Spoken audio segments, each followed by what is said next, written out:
Ed Gain, le boucher de Plainfield, Wisconsin. Un village rural figé dans le temps. La terre est dure, les hivers interminables, la communauté soudée, mais méfiante. Dans ce décor austère, naît, en 1906, un enfant timide et maladroit, Edward Theodore Gain.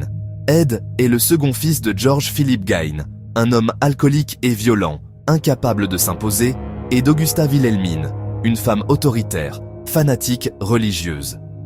Dès son plus jeune âge, Ed est façonné par une éducation où le monde extérieur est présenté comme corrompu et où la Bible sert d'arme pour terroriser plutôt que pour consolider.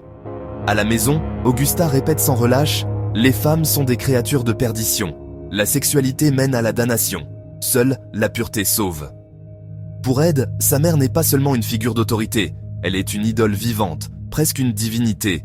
À l'école, Ed est un élève discret. Bon lecteur, intelligent, mais maladroit, sans amis. Les autres enfants se moquent de lui. Chaque fois qu'il essaie de tisser des liens, Augusta le punit, l'humiliant et répétant qu'il doit rester pur. Son frère aîné, Henry, tente parfois de le ramener à la réalité. En 1944, Henry meurt dans un incendie de marais. La version officielle parle d'un accident. Pourtant, des enquêteurs de l'époque évoquent des circonstances étranges. Ed avait signalé l'incendie et les secours retrouvèrent sur le corps de son frère, là où Ed les avait conduits directement, sans chercher.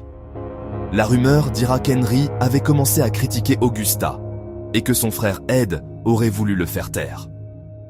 En 1945, Augusta meurt d'une attaque. Pour Ed, c'est la fin du monde. Il a 39 ans. Il perd l'unique être qui donnait sens à sa vie. La maison devient un sanctuaire. Il ferme les pièces qu'elle occupait, les laissant intactes, comme figées dans le temps. Et lui, il s'installe dans une petite chambre attenante à la cuisine, laissant le reste de la ferme s'enfoncer dans la poussière et la décrépitude. C'est là que commence sa véritable descente. Plainfield, à la fin des années 1940, le village continue à vivre au rythme des saisons. Les habitants croisent Ed Gain à l'épicerie, à la quincaillerie.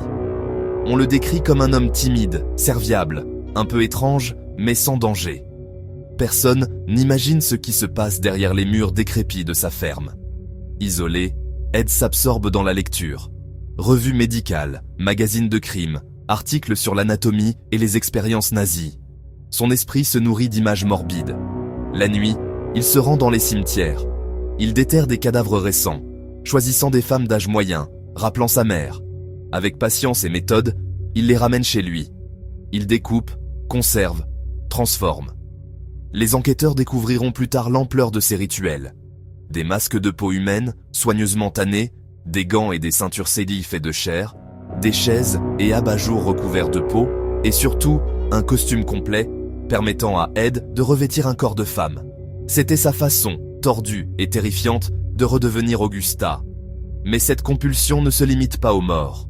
En 1954, il abat Mary Hogan, une tenancière de taverne, disparue mystérieusement. Peu de preuves relient Ed à ce crime, jusqu'à ce que la vérité éclate plus tard. Puis vient le 16 novembre 1957. C'est un samedi.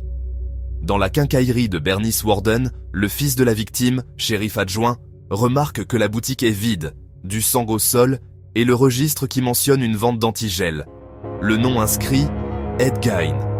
Quand la police fouille la ferme, elle fait une découverte insoutenable. Dans la grange, le corps de Bernice est retrouvé pendu à l'envers, vidé, mutilé comme une carcasse d'animal. À l'intérieur de la maison, c'est un cauchemar éveillé. Des bocaux contenant des organes, des têtes humaines transformées en masques, des ossements éparpillés. Plainfield bascule dans l'horreur. Arrêté le soir même, Ed Gain surprend tout le monde. Il est calme, poli, presque candide. Lors des interrogatoires, il raconte ses expéditions nocturnes et ses rituels avec une voix douce, presque enfantine. Pour lui, ce n'était pas des meurtres, mais une façon de combler un vide. De retrouver sa mère. Il explique avoir voulu devenir Augusta, en portant sa peau, en recréant son corps avec des morceaux de cadavres. Jugé mentalement inapte, il n'est pas condamné à mort, ni même incarcéré en prison. En 1958, il est interné dans un hôpital psychiatrique du Wisconsin. Là, il devient un patient modèle, calme, docile, travaillant dans le jardin, lisant des magazines. Il ne quittera jamais l'institution. Ed Gain meurt en 1984, à 77 ans. Enterré près de sa mère, Sa tombe est profanée plusieurs fois par des curieux et des amateurs de sensations fortes. Mais son histoire, elle, ne disparaît pas. Gain inspire les monstres de fiction les plus célèbres. Norman Bates dans Psychose, Leatherface dans Massacre à la tronçonneuse, Buffalo Bill dans Le silence des agneaux. Aujourd'hui encore, le nom d'Ed Gein est synonyme de cauchemar.